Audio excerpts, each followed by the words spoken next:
बिस्मिल्लाहिर्रहमानिर्रहीम। अस्सलाम वालेकुम। कैसे हैं जी आप सब? अल्लाह ताला आप सबको हमें अपनी ज़ुबान में रखे। तो जनाब आज मैं बना रही हूँ हैदराबादी मसालेदार ज़बरदस्त किस्म के बैंगन।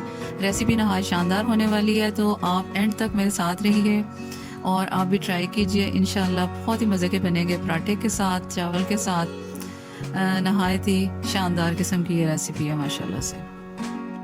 चलिए रेसिपी स्टार्ट करते हैं। बिस्मिल्लाहिर्रहमानिर्रहीम। तो बर्तन में मैंने ऑयल डाल दिया 1 कप, और इसमें 4 अदद आलू क्यूब की शक्ल में काट के तो मैंने डाल दी हैं और इनको गोल्डन करेंगे। अब देखें माशाल्लाह से इन पे गोल्डन कलर आ गया, तो मैं इनको निकाल लूँगी एक बर्तन में। और बैंगन 1 किलो के करीब लिए हैं और इनको इस तरह से कट लगा लिए।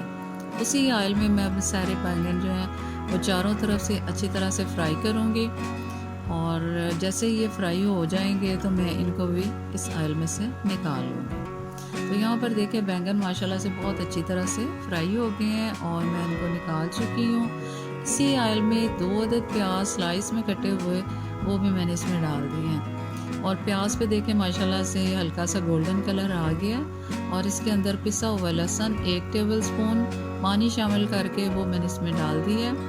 इसके साथ नमक, सुरख मिर्च और हल्दी, ये तीनों चीज़ें भी इसमें डाल दी हैं। इनको हल्का सा मैं इनकी भुनाई करूँगी, और यहाँ पर देखें माशाल्लाह से ये तीनों चीज़ें इसमें चली गई हैं, तो बहुत अच्छा सा इसका कलर आ गया है। 5 से 6 बड़े साइज़ के टमाटर इनको इस तरह से काट लिए है, और 6 से 7 सब्ज़ मिर्चें उनको भी दरमियान से एक कट लगा के ये दोनों चीज़ें भी मैंने इस मसाले में डाल दी हैं।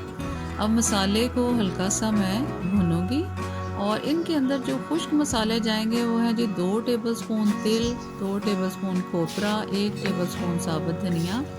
इन तीनों चीज़ों को अच्छी तरह से पीस लिया है और वो भी मैंने इसमें डाल दिया, और इसको मैं हल्का सा इसकी भुनाई करूँगी।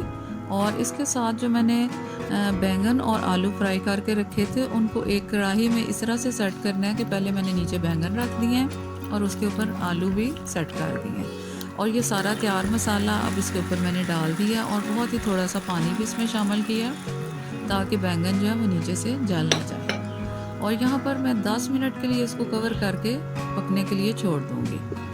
और देखिए अब यहाँ पे माशाल्लाह से 10 मिनट हो गए हैं, और इसको अब मसाले को मैं बैंगन के अंदर अच्छी तरह से मिक्स करूँगी यहाँ पे, और थोड़ी थोड़ी सी इसकी भुनाई करेंगे। और इसमें एक और चीज़ अब इसमें शामिल करूँगी, वो है जी दही। 1 प्याली दही ताज़ा बिल्कुल फ्रेश हो, उसको अच्छी तरह से मैंने यहाँ पे फेंट के रख ली है। अब वो भी इस मसाले में इन बैंगन्स के ऊपर मैं वो शामिल कर दिए। तो यहाँ पर दही भी चला गया सालन के अंदर, और इसको अच्छी तरह से मिक्स करूँगी ताकि इसका जो अच्छी तरह से एक अरोमा जो है वो उसके अंदर रच बस जाए बैंगन के अंदर। तो माशाल्लाह से देखें बहुत ही खूबसूरत सा कलर आ गया है, और खुशबू तो लाजवाब है इस टाइम आ रही। और ये सारी चीज़ें जो टमाटर, दही और तिल, खोपरा, ये सारी चीज़ें जो है बैंगन के इस सालन को बहुत ही ज़बरदस्त मज़ा देती हैं। चावल के साथ खाएं, पराठे के साथ खाएं, तो इंशाल्लाह आप भी ट्राई करें, आपको बहुत ही मज़ा देगा ये सालन। और यहाँ पर मैंने गरम मसाला डाल दिया है और सब्ज़ धनिया डाल दिया है। तो तकरीबन ये हमारे तैयार हैं 10 मिनट के लिए। अब मैं इसको कवर करके मज़ीद पकाऊंगी।